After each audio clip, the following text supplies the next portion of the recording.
Okay. Hello, good morning. My name is Nasle of Global Ace Agency here in Malaysia. I received your biodata from SRE Agency in the Philippines under Mr. David or Eloisa. Am I right? Yes, ma'am. Okay. Before we proceed in our recording interview, I would like to ask you, are you 100% willing to come here in Malaysia without any hesitation? Yes, ma'am. Because we don't like people here after we reconfirm, they will just gone with the wind. Okay? Yes, And ma'am. then they suddenly change their mind. So our YouTube channel, our recording interview will be uploaded in our YouTube channel, and your photo also will be uploaded in our website. Do you agree? Yes, ma'am. Okay, what is your name? My name is Marivic Canatuan. How old are you? I'm I'm 32 years old, Are you single or married? single. When I'm is your single. birthday? My birthday is November 1, 1990. What about your height and your weight? I'm 152 centimeters. Your 5'2" height and your weight is 57 in your data, correct? Yes, ma'am. What is your religion? I'm Catholic. What about your educational background? I'm third year high school. Okay, you didn't finish your high school, is it? Yes, ma'am. Okay, how many children do you have?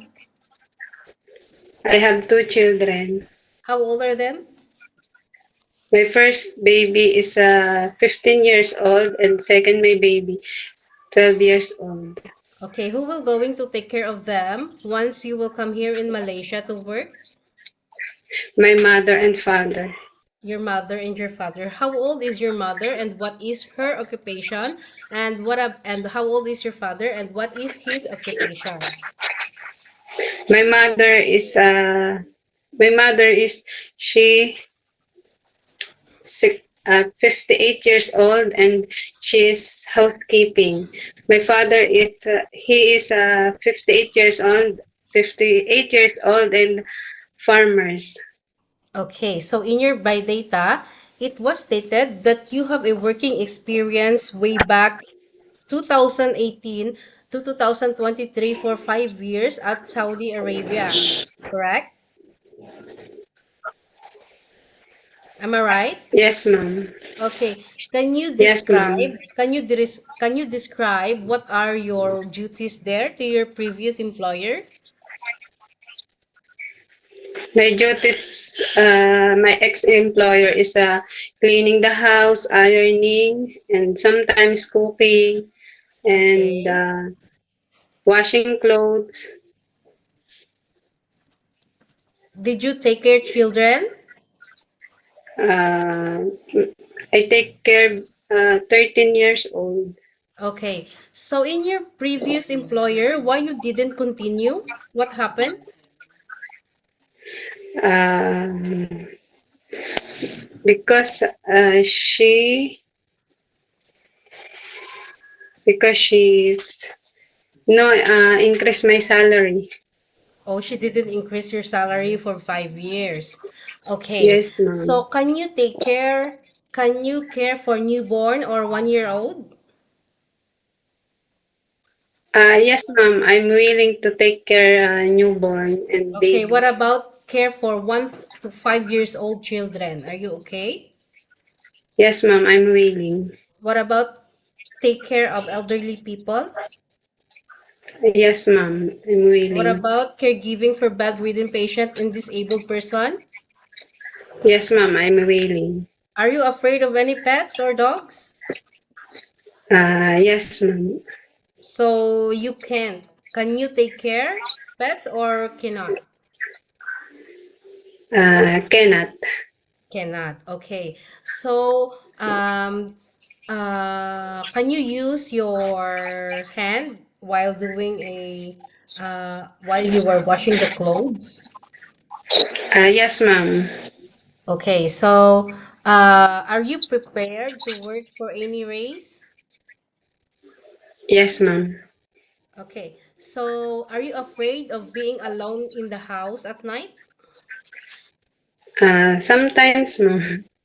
Sometimes. Okay, so if I give you a situation, you aware of 2 years contract, right?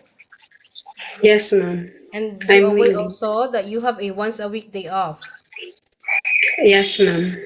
Okay, if employer will give you off day, but employer asks you to stay inside the house only, because if you will go out, employer might scared that when you go back home, you might bring the virus inside the house. So on your off day, is it okay that you will have your rest inside the employer's house? Yes, ma'am. I'm okay. Okay, if employer also will not give you off day, but employer will compensate your salary, is it okay with you? Yes, ma'am. Do you think you won't feel homesick for 2 years? No, ma'am. Okay, do you have any relatives here in Malaysia? Nothing, ma'am. Nothing. Okay, while using a mobile handphone, how do you use usually your mobile handphone? I'm okay, ma'am. You're okay. If, for example, employer will pass your phone every night after working hours for 3 hours to call your family back in the Philippines, after that you will gonna render it to your employer after you call your family in the Philippines. Means you will pass your phone to your employer, and then the next day again at night employer will pass you again for 3 hours. So is it okay with you? I'm okay, ma'am. Are you sure? Yes, ma'am. Okay, so lastly, what is your purpose of working here in Malaysia? Why you didn't choose to work in Middle East or other countries?